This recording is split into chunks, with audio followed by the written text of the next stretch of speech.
টেসলার দেখেন ডোর হ্যান্ডেলগুলো খুব সুন্দরভাবে এটা করছে ওরা, কুল।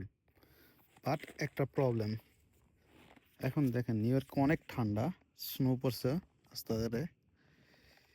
এই হ্যান্ডেলটা চাপ দিলে দেখেন, চাপ দিলে খুলতেছে না, অনেক কষ্টে খুলতেছে।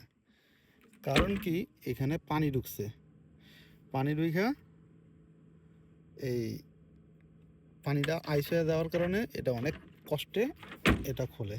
কিন্তু আরেকটা প্রবলেম দেখছেন হ্যান্ডেলটা ভালো করে লাগে নাই। কারণ সেম এটাও দেখেন হ্যান্ডেলটা ফাঁকা আছে, ভালো করে লাগে নাই, কারণ এটার ভিতরে আইস আছে, সেজন্য।